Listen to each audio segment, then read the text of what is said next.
So we know from our research that one of the most powerful predictors of quality, safety, productivity, diversity, you name the result area in organizations, is people's capacity to hold crucial conversations. But what predicts your capacity to hold those crucial conversations in an effective way? Let me describe an experience. I'm sitting in a group of executives with whom I've worked for about 6 months.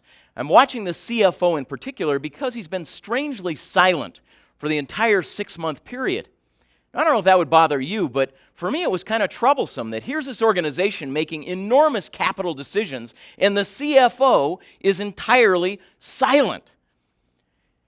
As I asked around about this, I found out that this had happened about 10 years prior. The man had shut up in executive meetings for 10 years. The incident that started all of this was an argument between the CEO and the CFO. The two of them differed on some important strategic point. The argument got a little bit heated, but it was okay. Everybody was weighing in. Everybody was pushing their point until one crucial moment. At one point, the CFO in exasperation said to the CEO, "I just don't get it. I don't understand why you think what you think there." To which the CEO said, "The reason I think this is because unlike you, I've been working in this industry for the past 15 years. That was the moment when the CFO shut up for 10 years. Here's what we know about crucial conversations. What we know is that one of the greatest barriers to your capacity to talk about emotionally and politically risky issues is the degree to which you start to move to silence or violence and feel good about it. So often during crucial conversations, what happens is we shut down like the CFO, or we start to move to what we call violence. We start to press our point, start to compel, convince, control. I took my son on a wonderful trip a few years back. I had a speech I was doing in Pebble Beach. So I asked him, he was kind of interested in golf, if he wanted to come along. He says, "Oh, Dad, that would be wonderful." We had a wonderful golf vacation, and since the client was picking up the tab, I thought, I got a little loose change in my pocket. He's looking around in the Golf Pro shop, and I watch him looking longingly at these windbreakers with the little cypress tree on them. And so I walked over to him, and I said, "So, Samuel, would you like one of those windbreakers?" And he looks up at me with big doe eyes and says, "Oh, Dad," he said, "could I possibly have one of these?"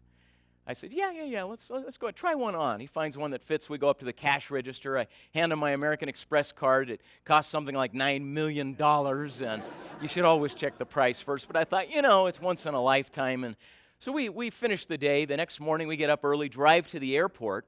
We got up too early for breakfast. So when we get to the airport, he goes to one of these fast food places, and he gets this box full of French toast sticks and a big, giant tub of maple syrup. He's wearing his windbreaker. We board the plane. He puts down his little tray. He sticks the French toast sticks on there. He grabs a hold of the foil top to this maple syrup tub, and he pulls, and he pulls, and he pulls, wearing his $9 million windbreaker. He's pulling, and finally, the thing yanks. Whoo! All of this maple syrup sprays up into the air and drops down on top of his windbreaker. Well, I'm sitting here in the seat next to him, and I looked over, and I'm waiting for some reaction, some acknowledgement of the horror and devastation that's just taken place. There's none. He grabs a French toast stick, jams it down into the maple thing, starts sloshing it into his mouth, drooling down the front of his windbreaker. I'm sitting here thinking to myself, "You ungrateful brat!" And I'm about to say something. So here's the moment. The moment that predicts how well you do in a crucial conversation is that moment right before you open your mouth. Our tendency during those moments, because of the emotional content of the crucial conversation, is to be tempted to move towards some form of silence like the CFO or the direction that I'm heading right now. Why? Well, here's what we've learned. Through 10,000 hours of observation of people who are magnificently gifted during those moments, here's what we know. What we know is that the way you are about to act during your crucial conversation is going to be largely and profoundly affected by how you feel right now. No big surprise there. That's not rocket science. But here's the big insight. The huge concept, which if you can absorb it, if you can embrace this, if you can deeply understand and learn to master this concept, will give you enormous influence during your crucial conversations. The insight is this: how you feel during a crucial conversation is not a direct function of what you just saw, heard, or experienced. Notice the model. What I see and hear does not create an emotion. Me seeing my son jamming French toast sticks into the middle of this giant tub and drooling it over a $9 million windbreaker does not create anger. It doesn't. A CFO being condescended to and shut down during an executive team meeting in a public setting is not necessarily going to take offense because of what just happened. What he just experienced does not create the emotion. There's an intervening variable called your story. Before you can experience an emotion, you have to tell yourself a story about what just happened to you. Now, the problem is, you and I are hardwired to tell certain kinds of stories. And to the degree you can start to recognize your tendency to tell these types of stories, challenge and change these stories, you gain enormous control over your own emotions. Let me tell you a quick example here. I'm going to ask you to play with this one for a second. I was asked a question a while back from a woman who was struggling with a crucial conversation with her husband. She said, I want you to follow this here. She said, I just found out that over the past 6 months, my husband has had lunch with his ex-girlfriend. Now, the question I want to ask you is, as I start to describe some of that information, what story are you tempted to tell yourself? Think about it for a moment. What sorts of things did you add to the information that I just shared? Well, some obvious concerns might be, is he having more than lunch? Is he having dessert, right? Is there more going on here? Are they fooling around? Is there a relationship? Is he doing something behind my back? But look how, even more subtly, we start to add so much to what's going on in this moment. I want you to go back to what you experienced in your brain when I first started describing what that woman said. I just found out that my husband over the past 6 months has had lunch with his ex-girlfriend. What sort of leaps do we start to make? Now, I don't know if you're like me, but when I heard her talking, I didn't just hear her say lunch, I started to see lunch. Did you do that? I started to imagine what the lunch looked like. And there was a certain kind of restaurant. Was there in your mind? Was it a restaurant with a drive-through? Or was it a restaurant that had linen tablecloths and fine silverware? Was that your restaurant? Was there a candlestick? Were there certain people at the table? Were there a lot of people, or was it just two? In that moment, we start to make lots of inferences. We start to tell certain kinds of stories. Here's my son with maple syrup drool all over the front of him, and the thing that's creating my emotion is not the maple syrup drool. It's the story I start to tell myself about the maple syrup drool. Here's what you and I tend to do. The stories that create our emotions come in two flavors. If you're the kind of person like I am, who frequently feels frustrated in those moments, who can immediately feel frustrated in concerns, the kind of story you tend to tell yourself that creates that emotion is that people are doing what they're doing because they're stupid. They're an idiot. That's why they're doing that. But if you tend frequently to feel deeply offended, hurt, or even angry, there's a different story you're likely telling yourself. The story you're telling yourself is that they're doing what they're doing because they're evil. Not just stupid, but evil. They have malicious intent. They don't care about worthy purposes. They don't care about my concerns. They have their own selfish motives. The problem is they're evil, rotten motives. That story is what creates that escalated emotion and therefore moves you to either silence or violence. If you can learn to intervene and affect that story, it changes everything. Here are the three types of stories you're going to have to learn to watch out for. And the problem is you and I are masters at telling these. So go back with me to the airplane. My son's sitting here next to me. I'm feeling outraged, offended, indignant. Why? Because the story I'm telling myself is a victim story to begin with.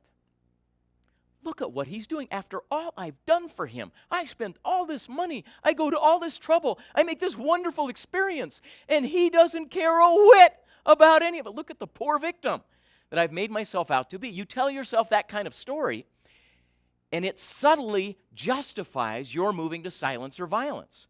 Now I can move to violence with my son. I can call him names. I can punish him, and I don't have to feel guilty about it because, after all, I'm an innocent victim.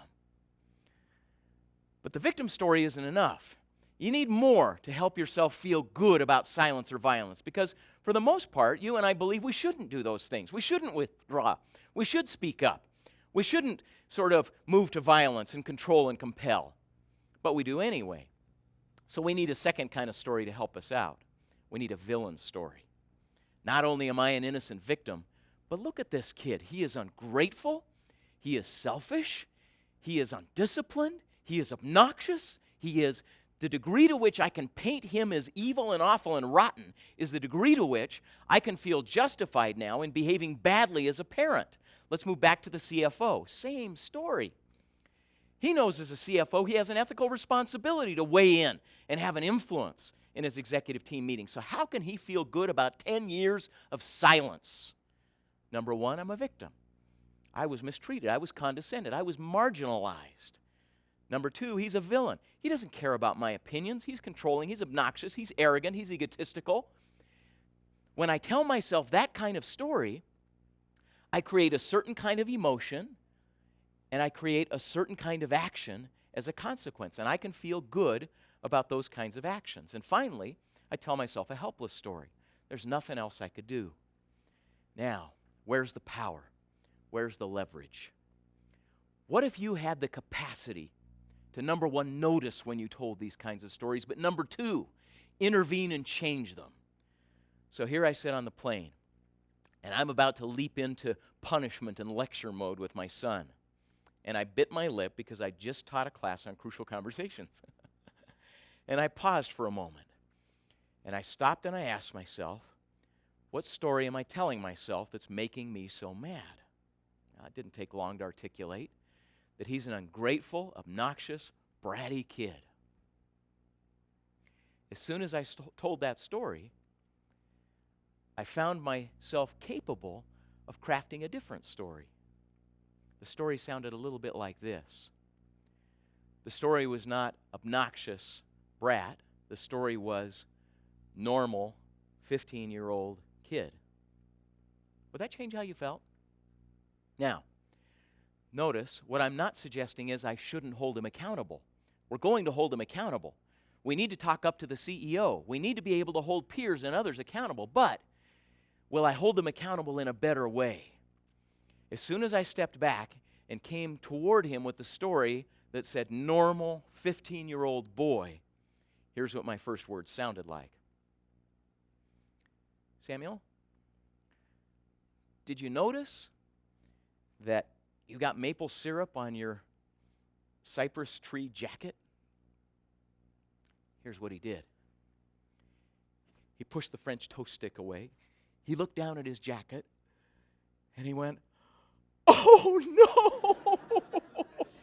Started bawling uncontrollably, sitting there on the plane. And then he turns to me and says, "Dad, will it come out?" And I said, "Hey, to the flight attendant, will you please, do you have any club soda? Can we?" The whole situation changed in that moment. Now, what was the problem? Why was he doing what he's doing? Is it because he's an evil, rotten villain? Or is it because he's a dork? Is it because he's a normal 15-year-old boy? And should he learn to be able to manage his goods better than he did? Absolutely. But did he need guilt and punishment? No. What he needs is ability, not motivation. If during those moments you gain the capacity to master your story, to notice the stories you're telling yourself that are creating your emotional response, and intervene and change those, you gain the capacity to step up to crucial conversations that will affect results and relationships in every area of your life.